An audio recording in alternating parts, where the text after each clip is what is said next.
Bonjour à tous, donc on va attaquer première vidéo sur Lightburn. On va partir sur l'aspect découverte, déjà l'aspect financier, puisque ça en inquiète certains. Donc c'est sûr qu'en sortant des logiciels type G-Code qui sont gratuits, là c'est payant. Par contre, on va voir là directement que on a 30 jours d'essai gratuits. Donc ça, moi j'étais passé par là il y a 3-4 ans, hein, bien sûr. Donc un petit essai de 30 jours déjà, totalement gratuit avec toutes les fonctions déjà débloquées. Et sur demande, en général, vous pouvez demander un deuxième mois. En général, l'équipe Lightburn vous l'accorde, comme ça vous pouvez faire quand même 2 mois d'essai. Alors, on va regarder par contre après si vous souhaitez donc du coup l'acheter. Il y a différentes versions. Il y a la version le G-Code qui est plutôt sur les lasers diodes en général, les lasers type Orture et tout ça, tout ce qu'on trouve en diode, un petit laser quoi. Euh, c'est la moins chère, hein, c'est 55,95 €, donc 56 euros. Hein. Vous pouvez acheter ça donc pour les piloter avec Lightburn. Ça, le logiciel vous sera vendu à vie, c'est-à-dire qu'après personne ne va venir vous le reprendre. Vous l'avez tel quel à vie. Vous n'avez plus besoin de payer après pour garder Lightburn. Par contre, il y a les mises à jour qui sont payantes tous les ans.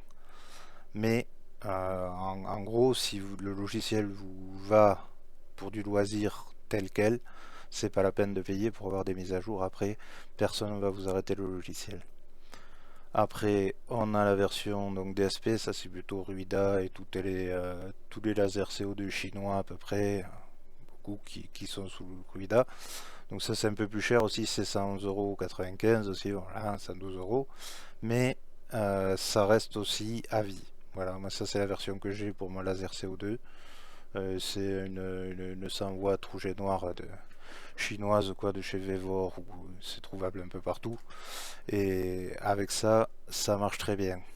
Ensuite, j'ai aussi l'autre version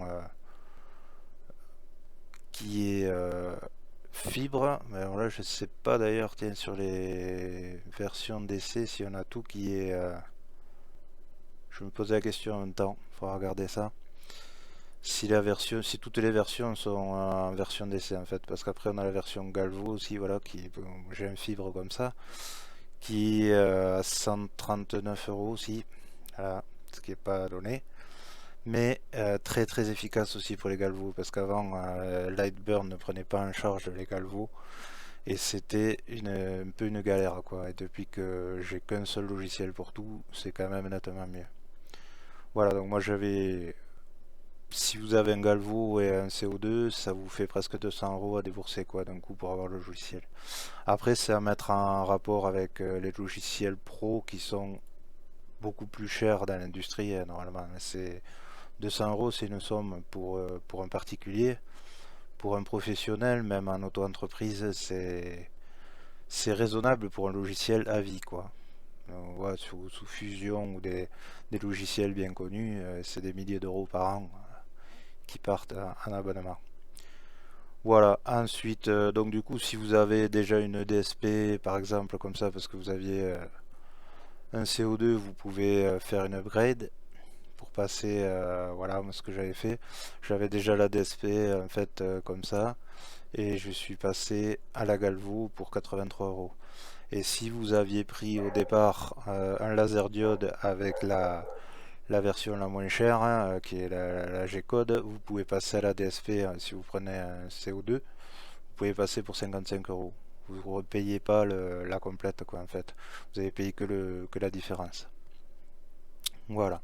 Après, il y a ça c'est les renouvellements hein, que je fais à peu près tous les un an et demi, on va dire, hein, qui est à 27,95 €. Ça c'est pour garder les mises à jour. Une fois que vous avez payé le logiciel de départ, vous pilotez votre laser.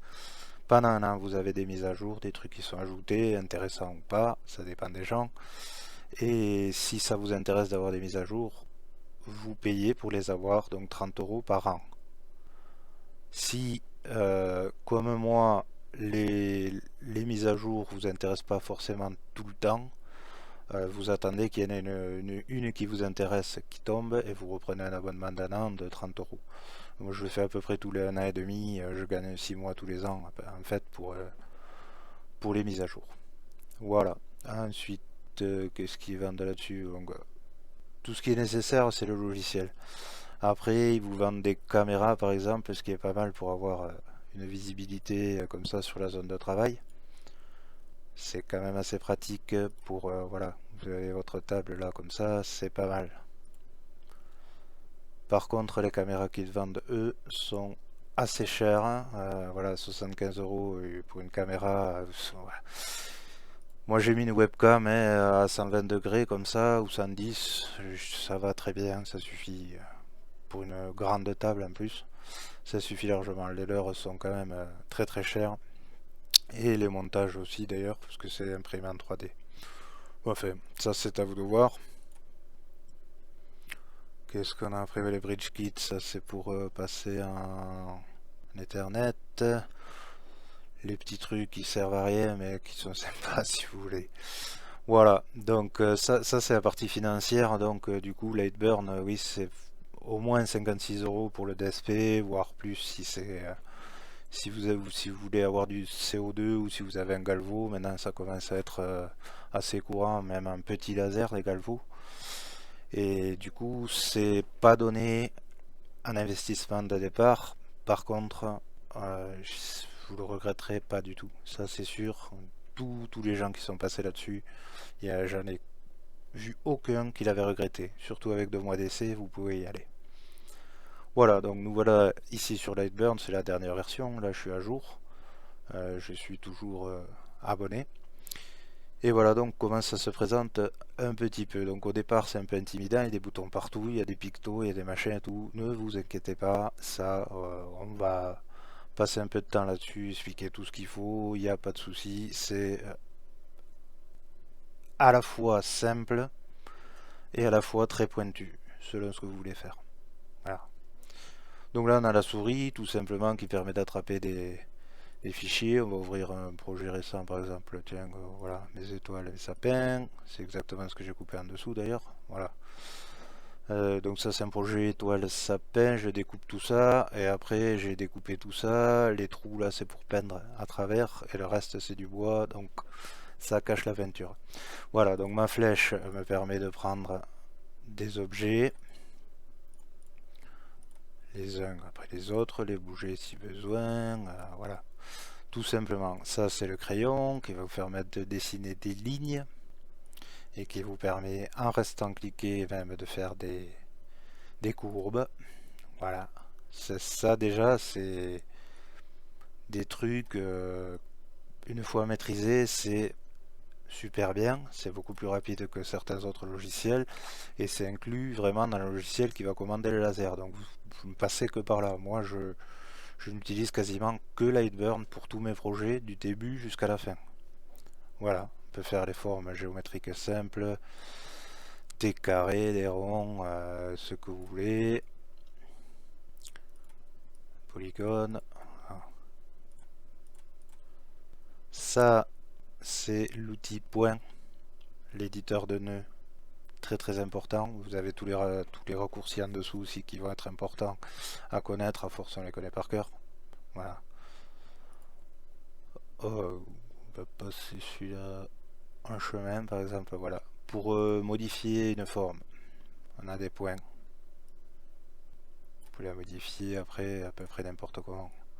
Ça c'est fondamental et hyper puissant sur ce type de logiciel en fait, parce qu'après vous faites ce que vous voulez. Une fois que vous avez les nœuds là, vous faites ce que vous voulez, un petit décrochement ici, ouais, ce machin, tout ce que vous voulez. Voilà, ça c'est pas mal. Ça c'est pour avoir des petits des tabs, comme ils appellent ça, comment on appelle ça, je sais plus en français. Des passages pour quand vous coupez, que ça ne coupe pas à cet endroit-là, et juste là, ça ne va pas couper, pour que le bois reste attaché en fait. Et comme ça, vous venez le découper après au couteau pour détacher la forme. Mais je m'en sers quasiment jamais, moi je découpe tout, ça c'est une grille, la grille du CO2, c'est une grille qui est en dessous, donc du coup je pose mon bois dessus, je découpe et je le tire après vers le haut, ça tombe. L'outil texte très complet aussi ici. Voilà, on a toutes les polices qu'on peut. Il reconnaît toutes les polices qu'on met sur Windows. Si vous installez une police, par contre, il faut vous enregistrer le projet, vous fermez, vous rouvrez Lightburn pour qu'il la charge. Voilà, donc lui aussi c'est pareil, ça au fil des améliorations, on a eu des. Voilà, on peut pencher comme ça, agrandir comme ça, pencher dans l'autre sens, faire des arrondis, en fait directement sur l'outil écriture. Donc ça c'est quand même pour beaucoup de projets où on écrit des prénoms ou des trucs comme ça nous fait gagner un temps fou par rapport à certains autres logiciels par exemple, puisque ben, du coup vous pouvez remplacer directement un prénom, et s'il faut qu'il rentre quelque part, vous pouvez le mettre en forme de manière ultra facile. Là on est en proportionnel, là on peut allonger juste ça ou juste ça, on va pouvoir l'arrondir bien sûr. Tout, en fait, vous pouvez faire quasiment tout ce qu'on peut faire sur un logiciel de mise en page, de dessin, tout ça directement là sur l'emplacement principal de Lightburn. Ensuite, on a ça, c'est le pion, c'est pour faire bouger le laser. Vous pouvez regarder à la caméra ici. Si je clique là, mon laser il se déplace et il va sur la table à l'endroit où je lui ai dit. Ça peut servir parfois si on veut savoir si on est bien en champ. Par exemple, si vous voulez savoir si ce coin-là, il est bien sur le bois, et bien comme ça vous met le laser juste au-dessus. Si vous avez un pointeur laser doux dessus, vous allez voir où il est. Sinon, vous pouvez faire tirer le laser sur la machine pour voir où va le point. Ça peut être pratique. Voilà. Et à contrario, dans l'autre sens, j'ai envie de dire, on peut savoir avec Lightburn où est le laser en réel. C'est-à-dire que là, si je le fais bouger moi à la machine, j'ai juste à côté ma machine, je le fais bouger sur un point, admettons, je sais pas, je veux là, je veux savoir où c'est sur ma table à dessin, je n'ai qu'à obtenir la position. Voilà, mon laser, il est là par rapport à la table à dessin. Ça veut dire que si en vrai je veux un rond là, je n'ai qu'à venir le faire ici, mon rond, puis c'est tout. Voilà. Ensuite, on a la petite règle qui va bien, qui va mesurer chaque segment entre les deux nœuds. Vous vous rappelez tout à l'heure qu'on a vu des nœuds, et bien là, ça, entre chaque nœud, ça peut mesurer la longueur. Vous avez la longueur, le nombre de lignes, les courbes, tout ça. Bon, ça c'est pas très intéressant. Les angles, ça peut être très intéressant. Closed ou open, ça c'est très intéressant.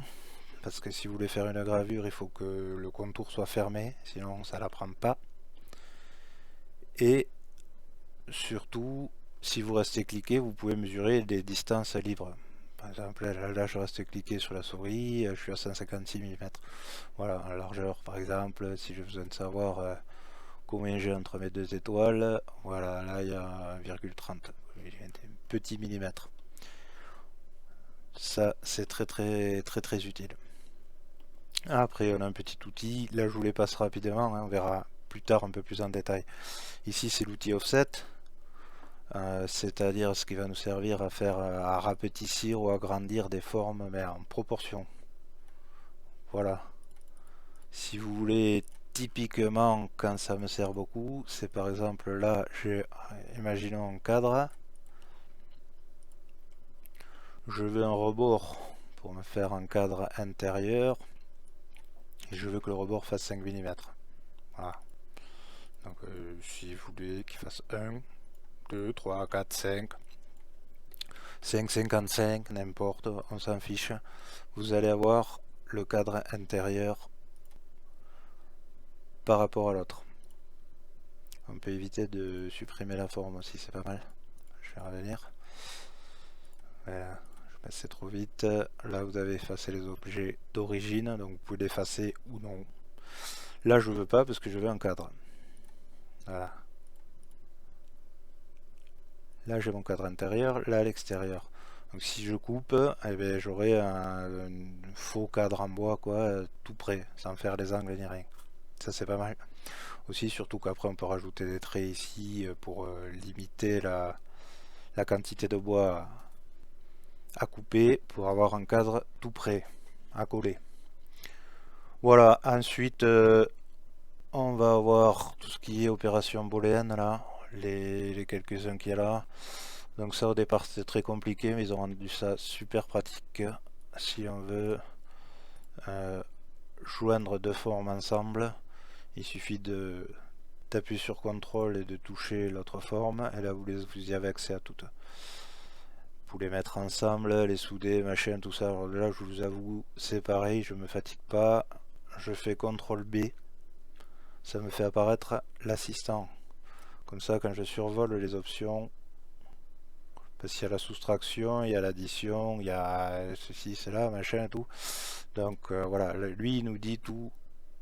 Voilà, tant qu'on n'a pas cliqué sur OK, ça se fait pas. Voilà.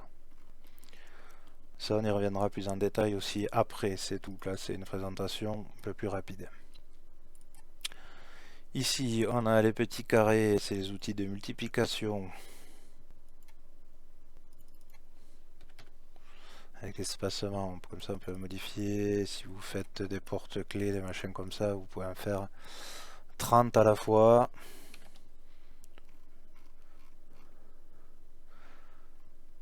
C'est très pratique. Voilà, il y a tout un tas d'options de paramétrage pour décaler un rang et l'autre, le couper à moitié, tout ça. On y reviendra plus tard aussi. On va faire juste la présentation. Ça, c'est la même chose, mais en rond.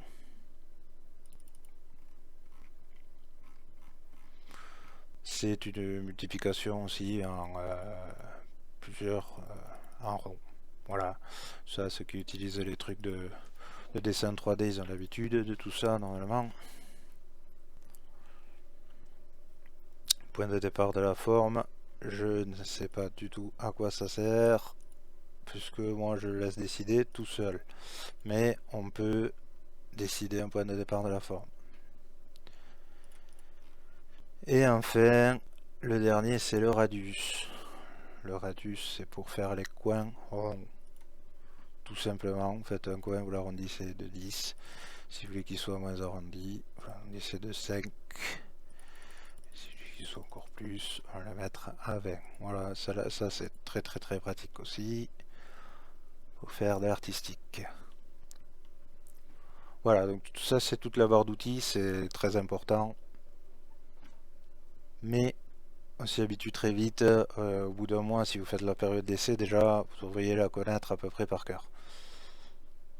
Voilà, ensuite en bas vous avez tout ce qui est calque pour décider la couleur des calques de chaque. En fait, chaque couleur va représenter une opération. Voilà. Donc moi, instinctivement, dès le départ, j'utilise quasiment que les trois couleurs noir, bleu, rouge. En fait, sur un laser CO2, ça suffit. Voilà, je sais que mon calque rouge, il va couper le trait. Il est là, il est en ligne à 15 mm/s et à 35%. C'est sur mon CO2, c'est les valeurs qui sont bonnes pour couper du 3 ou du 5 mm même. Ça coupe aussi bien. Voilà, donc pour moi c'est très simple. Pour vous, je vous encourage à faire pareil, à vous mettre dans la tête deux ou trois calques comme ça, qui vous savez ce qu'ils font exactement. Celui-là, je sais qu'il coupe. Là, mon étoile elle va être coupée tout le tour, et donc elle va être séparée du reste. Je le sais. Le noir, ça grave pour moi. C'était logique, donc moi le noir il grave. C'est-à-dire qu'il remplit. Les noirs elles remplissent. Voilà. Le laser il est grave quoi en quelque sorte. C'est rempli. Et le bleu c'est des traits.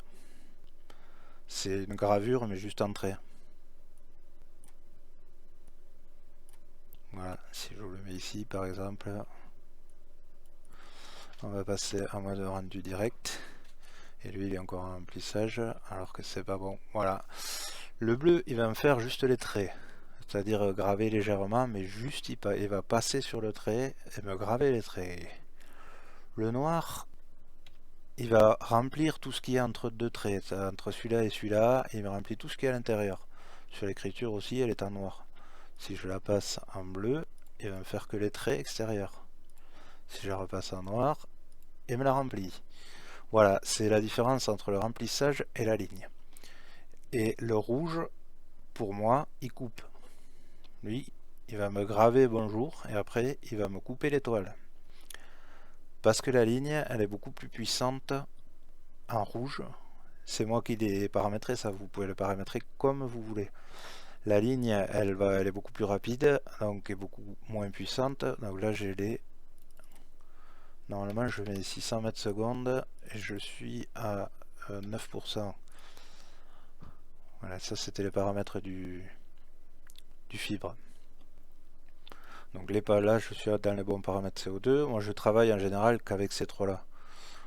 C'est-à-dire que je vais avoir une ligne rapide et peu puissante qui va venir tracer des traits, s'il me faut me tracer des traits, le noir qui remplit et le rouge qui coupe.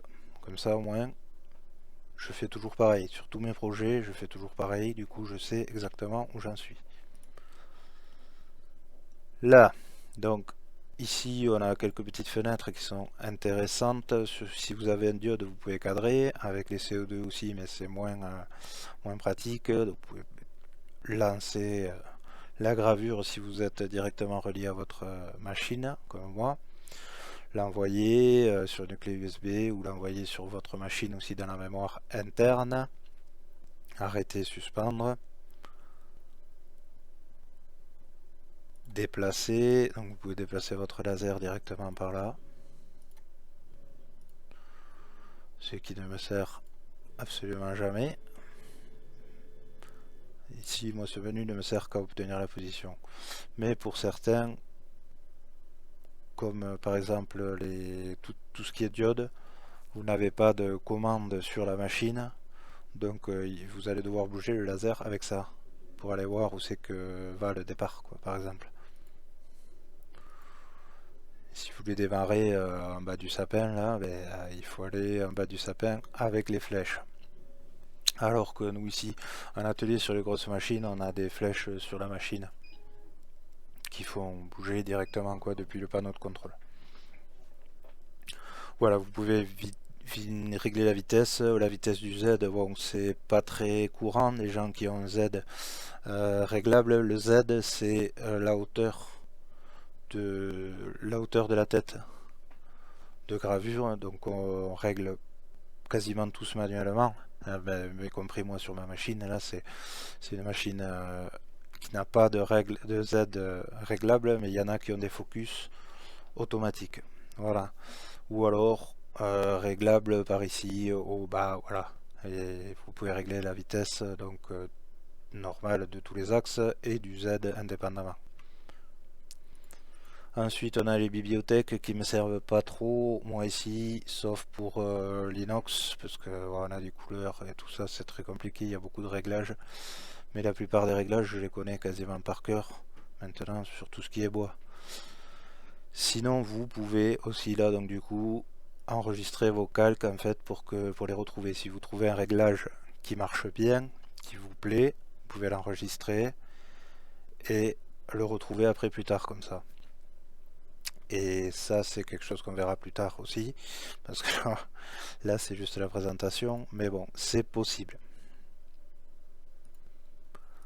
Alors on remonte ici, voilà, donc ça vous l'avez compris tout à l'heure, c'est la propriété de chaque calque. Du coup, quand vous mettez une ligne en rouge, vous l'utilisez rouge, ça va être forcément ce réglage là. Le noir c'est celui-là, et le bleu celui-là, voilà. Sur chaque couleur, et vous pouvez mettre par exemple cette étoile là, si je l'avais autrement, je fais ça, je vais pouvoir faire un remplissage pareil décalé dessus. Voilà, alors pour vous montrer ce que c'est un remplissage décalé, on va mettre un gros espace, comme ça on verra mieux. Et ici on va mettre un gros espacement aussi. Voilà, là j'ai un noir, un vert à côté. Voilà. Celle-là, elle est en remplissage décalé, c'est-à-dire qu'elle fait du concentrique. Celle-là, elle est en remplissage normal, elle fait des lignes parallèles. Par exemple, ça peut servir parce que certaines écritures, c'est très bien en remplissage décalé, par exemple. Pour des grosses pièces comme l'étoile, là, non, c'est moins intéressant, selon votre laser, mais voilà. Là, c'est pas mal parce que ça va venir, en fait, il faut que je baisse ça quand même. On va le mettre à 0,10 par exemple. Voilà. Là, mon bonjour, il va être écrit, ça va être un peu plus lisible. Peut-être que si ça passait trait par trait. Ça, c'est à voir en fonction de chacun, comment il préfère et tout ça, machin. Voilà, on peut supprimer un calque directement là, donc tout le vert va s'en aller, tout ce qui est un vert, c'est parti. L'air, c'est pour ceux qui ont une commande pneumatique pour mettre l'assistance sur l'air ou l'enlever. Ce qui peut être très sympa, moi je ne me suis pas encore mis, mais ça peut être très sympa parce que sur les gravures en général je la mets pas et sur les coupes oui. Donc là je pourrais envoyer tout en même temps en lui disant que sur la coupe je veux l'air et sur le remplissage je le veux pas. Je l'ai pas fait encore, moi je fais petit à petit en général, je fais différemment. Voilà, donc ça, tout ça c'est après les options de déplacement. Il y en a un bon petit paquet de petites choses à voir. D'accord, les rotatives et les show, print and cut, ça c'est des choses qu'on va voir après parce que ça mérite des développements beaucoup plus grands. Les alignements, les espaces, ça c'est pour l'écriture. On va refaire un petit texte parce que j'ai supprimé. Je vais le remettre en noir d'ailleurs parce que...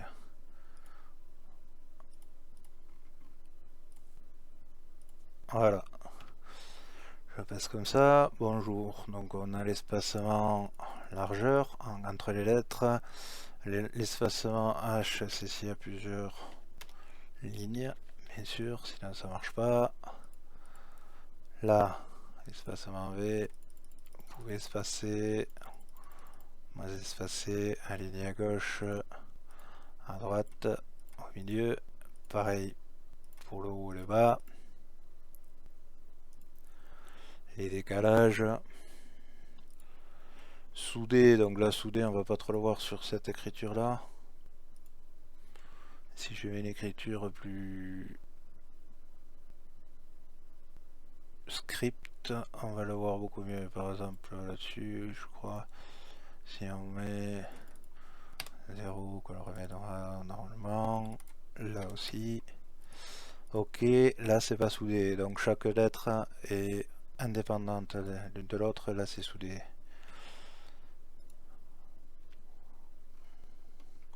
De droite à gauche, là, machin, majuscule, gras, italique, ça vous devez connaître, le traitement de texte, faire pivoter, comme ça vous savez exactement de combien vous avez pivoté. Mais sinon, il y a le pivot sur l'angle du bas, sur l'angle du milieu, directement sur les cadres. Ensuite, on a ça qui sert beaucoup. Alors ça sert énormément. Le petit tableau là, c'était une des mises à jour majeures. Voilà. Donc, admettons que je me mette avec mon laser quelque part où je veux. Par exemple, je vais venir mettre. Je suis en bas à droite. Je suis sûr que je suis pile en bas à droite dans un truc. Et je veux que mon écriture aille en bas à droite. Donc voilà, là, à peu près. Là. Pour être sûr, je vais faire venir ça au milieu du point rouge. Le point rouge, c'est la position actuelle du laser. Voilà, là j'y suis. Là je suis pile sur la position de mon laser. C'est très très pratique, comme on a vu tout à l'heure par rapport au rond, pour faire différemment. Je vais reprendre dans ma position de laser. Elle est là. Oui, oui, elle n'a toujours pas bougé.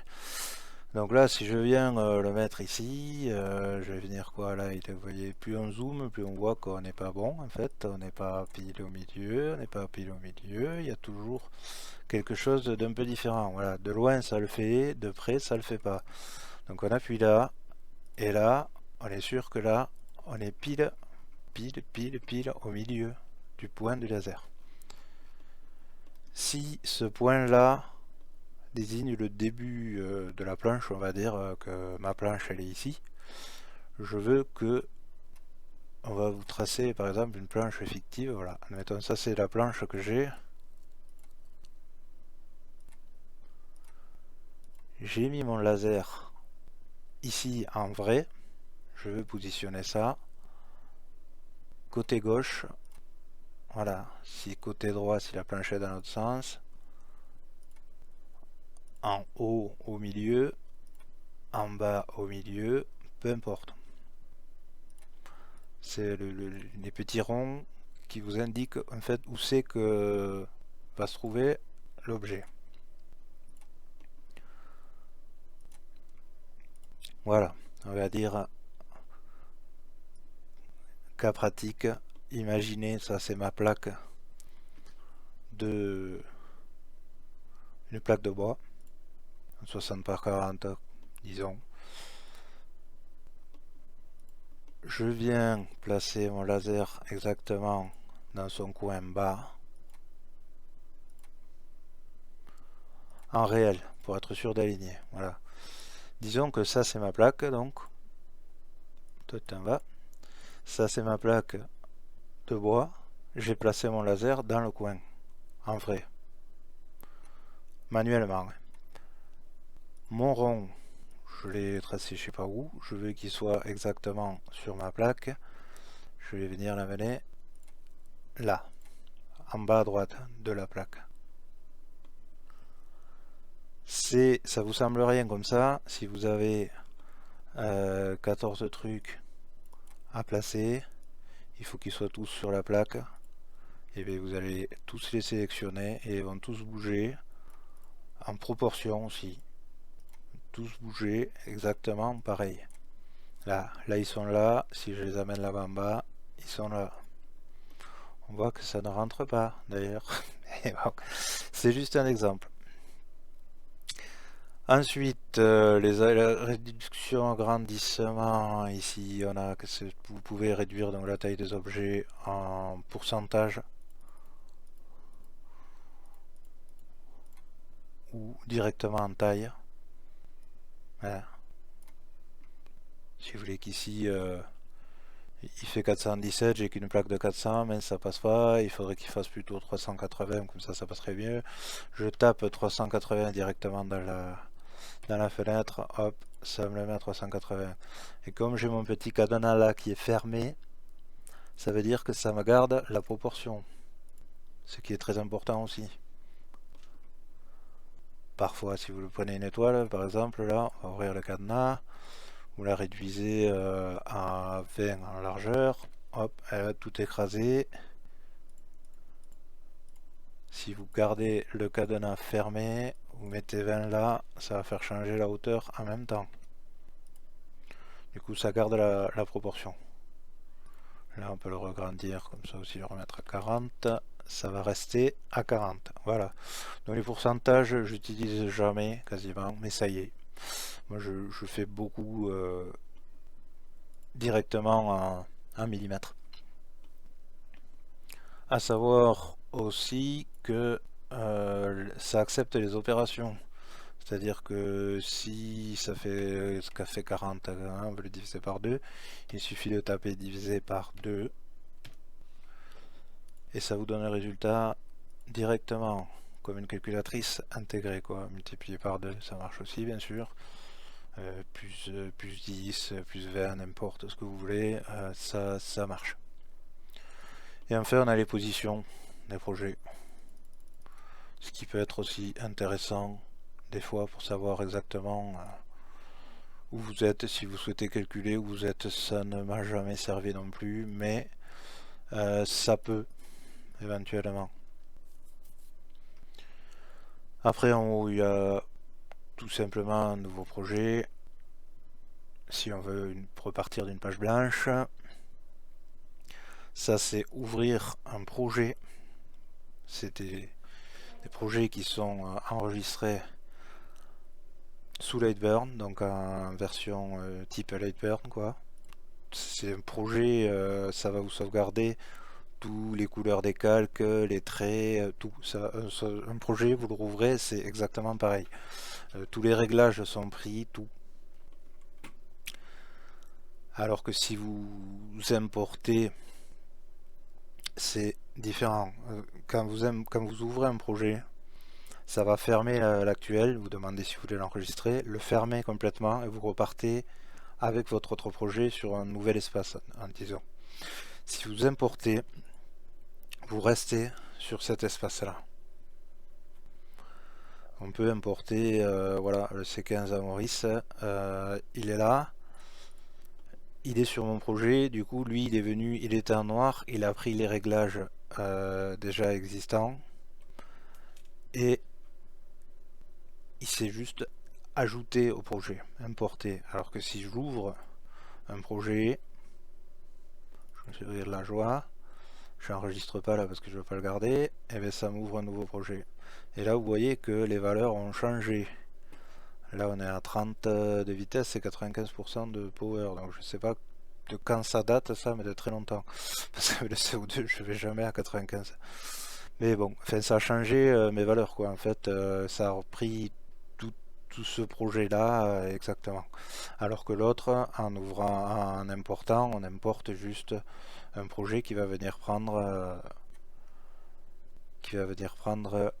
les valeurs qui sont déjà ici pour l'ajouter quoi en gros. Ouais, là le rouge il n'a pas changé les valeurs, c'est toujours le même. Voilà, ça c'est pour enregistrer, bien entendu. Vous pouvez enregistrer si vous avez rien touché, vous pouvez l'enregistrer comme ça. Vous voyez que là, c'est le nom joie, très joli. Il est enregistré comme ça. Si je le bouge, si la moindre modification me fait apparaître une astérisque. Donc l'astérisque, ça veut dire que il faut re-sauvegarder parce que vous avez changé quelque chose. Sinon, c'est pas la peine. Par exemple, vous faites ça, vous partez, vous revenez 2 heures plus tard, vous avez votre projet là, vous dites mince, il faut que je ferme le projet. Il n'y a pas l'astérix, il est déjà enregistré. Vous pouvez fermer, vous le retrouverez. Si vous avez modifié le moindre truc par contre depuis que vous êtes parti, là il y a une astérisque. Il faut re-sauvegarder si ça vous plaît, sinon il faut revenir avant. À ce propos-là, Lightburn a quand même un truc extraordinaire, c'est que tout ce que vous faites est sauvegardé. Tant que vous ne fermez pas la fenêtre, vous pouvez faire des retours éternellement en fait. Là je vais supprimer tout, je fais exprès un par un, ça prend du temps, mais je vais faire un par un. Voilà, je supprime ça, je supprime ça. Voilà, je retrouve un truc qui n'a plus rien à voir avec le départ, c'est pas joli. Et là je me dis mince, j'ai fait une bêtise, j'ai tout supprimé. Vous faites des retours soit par ici, soit CTRL Z, undo, et ça vous fait revenir petit à petit à l'arrière. Et si vous restez appuyé sur le Z, eh bien, ça vous fait tout en accéléré. Voilà, là il m'a même fait revenir l'autre.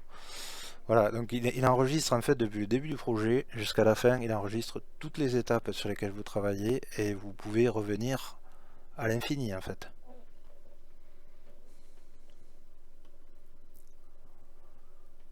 Voilà, ensuite les cuts, ouais, tous les cuts, vous l'avez ici en direct.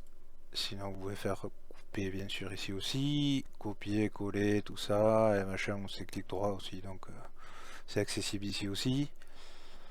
Ça sert jamais si vous avez une souris à molette qui clique, parce que le clic de la molette,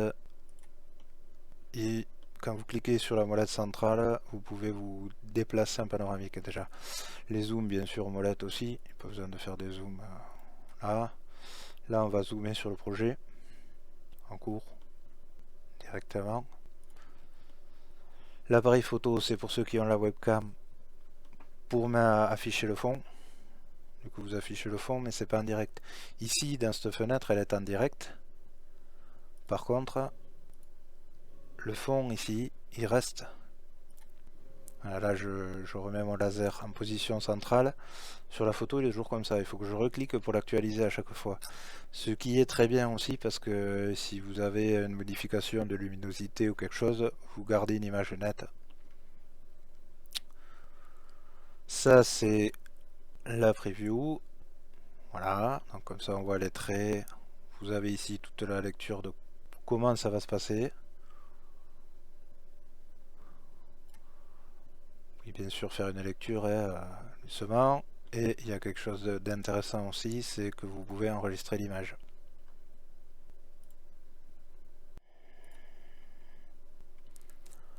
Ensuite, qu'est-ce qu'on a? Les paramètres. Alors là, très important dès le début, vous êtes en CO2 ou en diode. Donc vous mettez 1 mm par seconde ou 1 mm par minute.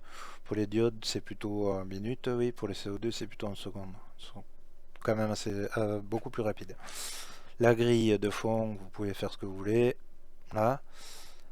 Le mode débutant, je vous conseille de le désactiver dès le départ parce que c'est pas beaucoup plus débutant en fait, et il va vous manquer plein d'options par rapport au tuto et tout ça que tout le monde fait. Voilà, ça c'est sûr. Ici vous avez les incréments de déplacement aussi parce qu'avec les flèches vous allez pouvoir déplacer la forme. Vous cliquez sur une forme, vous faites flèche de droite ou gauche, vous allez pouvoir déplacer la forme. Si vous appuyez sur CTRL plus flèche, ça fait un autre déplacement. En fait, juste la flèche, moi, ça déplace par millimètre. Donc 1 mm vers le haut, 1 mm vers le bas. Avec la majuscule activée, quand je déplace, ça déplace de 0,0010, vraiment tout petit.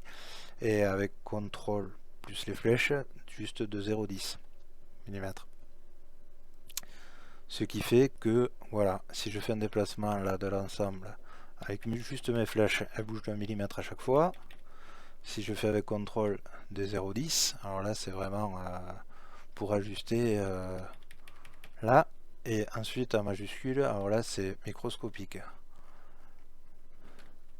Là vous voyez, c'est microscopique. Ça bouge bien, hein, mais déjà étant aussi grand, on le voit presque pas. Voilà. C'est très utile des fois pour venir placer des choses vraiment. Mais là, vous voyez, 1 mm c'est trop grand pour aller au bord. Si je voulais aller au bord. Donc, si je fais, je vais commencer à dégrossir avec la CTRL et ensuite la valeur la plus petite avec mes flèches pour venir l'aligner. Très bien. Il y a d'autres solutions, bien sûr. Il y a d'autres solutions. Toujours d'autres solutions. On est comme sur les dessins en 3D, il y a les manières de faire de chacun. Puisqu'ici, on pourrait faire un rond, le coller en haut, ceci, cela. Par exemple. On peut faire plein d'autres choses pour le centrer, pour voilà. Les paramètres de la machine. Là, c'est, vous voyez, vous avez deux, ça c'est les paramètres du logiciel et ça c'est les paramètres de la machine. Les paramètres de la machine, très simple. Largeur, hauteur, ça votre fabricant doit vous le dire. Moi c'est 900 par 600. Ici, l'origine en haut à droite. L'axe U, je sais pas qu'est-ce que c'est, si c'est l'axe rotatif ou pas, je ne sais pas. Moi le mien, en fait, quand je branche le rotatif, il se met sur l'axe X normal, donc ou l'Y ou le X quoi, mais il a un coupin. Donc j'ai pas d'autre nom. L'axe Z c'est la hauteur pour ceux qui ont l'autofocus, et là je ne pourrai pas les aider puisque je n'en ai pas. Paramètres supplémentaires, donc ça c'est pour que la simulation, quand vous faites un aperçu, colle à peu près à ce qui va se passer en vrai. Donc, parce que Lightburn, si vous lui dites à votre laser d'aller à 2 millions de mm secondes, eh bien, il va l'écrire, il va vous faire une simulation à 2 millions. Mais votre machine, elle ne peut pas. Moi, je suis à 500 maximum, j'ai 5 ou 600, je sais plus. Mais bon, je vais quasiment jamais à des vitesses aussi hautes, sauf sur le fibre. Là, oui, on y va vite, mais sur le Sur le CO2, non. Donc vous pouvez le lire directement depuis le contrôleur si vous êtes branché comme ça. Il se le fait tout seul, c'est réglé. On a les groupes de famille. Ça c'est hyper important aussi. Hyper important. Là, chaque élément est distinct. Les serfs ne sont pas groupés avec tout le reste. Vous pouvez grouper. Si vous voulez bouger, tout ça par exemple, vous allez le grouper. Donc les petits bonhommes, vous le groupez. Maintenant, si j'en sélectionne un, ça sélectionne tout le groupe. Celui-là, il est tout seul, il est groupé à rien. Celui-là, il est en groupe. Donc il se déplace en groupe, il se grandit, il se rapétissait en groupe, peu importe. Vous pouvez plus choisir un seul cercle dedans. C'est super parce que si vous en faites, si vous avez des trucs partout sur la table de dessin là, c'est bien de les grouper quand même, de grouper celui-là, comme ça, voilà. Parce que ça, si je vous dis, déjà ça compte que comme un objet, ici, un objet. Donc vous savez, vous faites ça, combien vous en avez.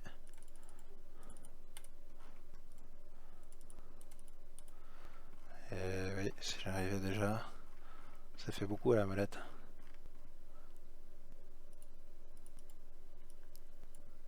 Là, et là. Imaginez, je me fais ça. Je bouge celui-là, là. Voilà. Je les dissocie. Je les ai pas groupés, admettons. Je veux, j'en ai mis posé un plein milieu là. Je peux pas le rattraper parce que il est, en fait, il est,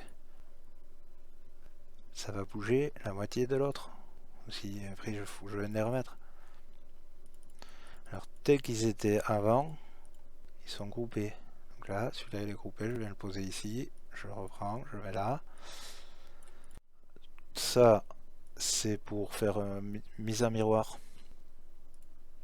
Donc au bas, droite gauche, voilà, là il est à l'envers. Si je viens graver derrière un miroir en enlevant la couche par exemple, c'est bien, puisque du coup quand je tournerai le miroir, je l'aurai dans le bon sens. Donc ça c'est un miroir, juste tout simplement. Ça c'est pour les aligner les objets. Très important. Admettons, j'en fais un autre comme ça, voilà. Je prends celui-là. Je fais CTRL pour saisir le deuxième aussi. Je les aligne. Bam, ils sont pile au milieu. Là, pareil, je les sélectionne les deux. Je peux le mettre pile à gauche. Complètement à gauche. Quelque chose qui est très difficile à faire manuellement. Il faut y voir bien, il faut zoomer terrible et tout ça, machin. Le mettre au milieu, horizontalement. Ou à droite, horizontalement. En haut, c'est pareil. Ici, en haut, en bas, au milieu. Donc ça, c'est pour centrer complètement les deux. L'un par rapport à l'autre est entièrement centré sur les deux plans. Celui-là, c'est pour centrer juste verticalement. Et l'autre pour centrer horizontalement. Juste. Là, il est centré horizontalement. Il est au milieu de l'autre en hauteur, mais pas en largeur. Ça peut faire un œil, par exemple.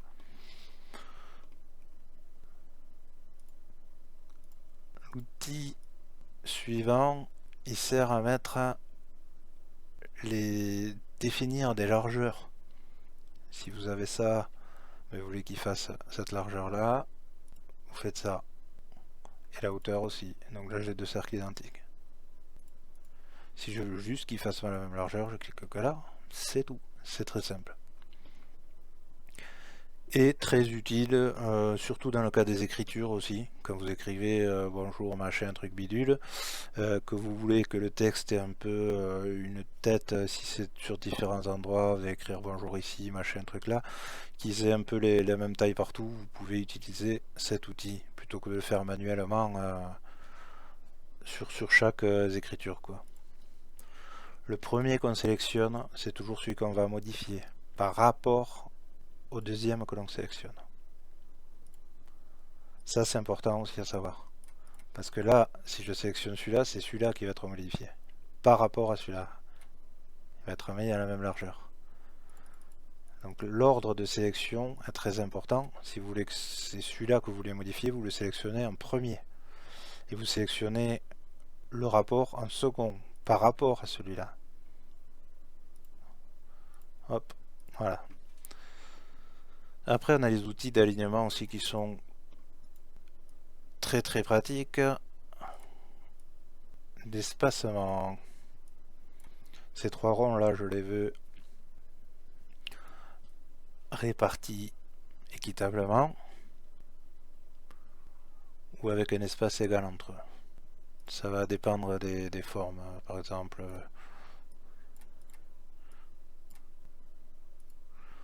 là c'est les deux du bout qui font la loi en quelque sorte. Si vous avez 10 000 trucs en suivant, c'est que les deux du bout qui vont faire la répartition entre les deux des extrémités. Voilà, là on peut les répartir tout ça si on a envie. Ça c'est en hauteur, c'est pas bon déjà, c'est celui-là.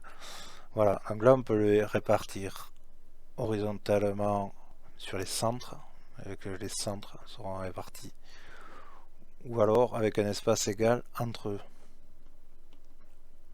L'espace là il est égal à celui-là, il est égal à celui-là, il est égal à celui-là, il est égal à celui-là. Ça c'est sur les centres, donc c'est différent. Et c'est pareil bien sûr dans l'autre sens. Comme ça avec la commande dans l'autre sens, les premières non. N'hésitez pas à vous dessiner des trucs en dehors de la table, comme ça. Ils y resteront, même s'ils sauvegardés, ils y resteront. Ils ne seront pas sur l'aperçu, puisque les formes sont en dehors de la table, mais ils resteront là. Et du coup, des fois, c'est pas mal parce que on veut un aperçu exactement de ce qu'on veut juste. Ensuite, qu'est-ce qu'on a? Ça, c'est ce qui est rapport à la table. Coin en haut à gauche, coin en haut à droite, en haut à là. Celui-là fait revenir au milieu, et celui-là, on l'avait déjà vu, qui fait venir au laser. Par rapport à ce qu'on a mis ici, surtout.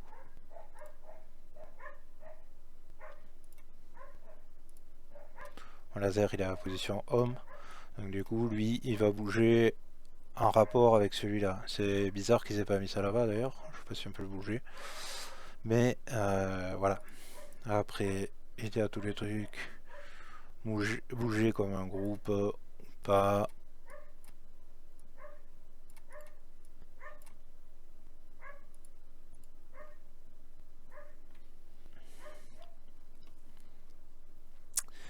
Et voilà, donc c'est à peu près tout de ces présentations qui a déjà duré beaucoup trop longtemps. Donc je vais vous laisser, mais c'était pour vous montrer que en fait il n'y a rien de sorcier dans tout ça, tous les logos et tout, on finit par les connaître vite par cœur, les fonctions aussi. C'est pas plus compliqué qu'un laser GRBL ou autre, pas du tout, c'est même beaucoup plus simple et beaucoup plus puissant. Ça c'est fait entièrement sous Lightburn. J'ai pris un dessin de cœur dans ma bibliothèque, une étoile, tout le reste c'est fait sous Lightburn, le dessin des cerfs aussi, bien sûr, et des daims et du Papa Noël. Les nœuds c'est fait sous Lightburn, tous les ronds, les opérations booléennes pour coller l'étoile dedans c'est fait sous Lightburn, l'écriture c'est Lightburn, c'est tout fait dessous. Et ça, quand on connaît le logiciel, c'est fait en 10 minutes. Je peux maintenant même modifier n'importe quelle l'écriture, là je la modifie en 5 minutes. Voilà. C'est hyper puissant quand on le connaît, donc ne désespérez pas si vous attaquez là-dessus. C'est pas compliqué et vous pouvez l'apprendre.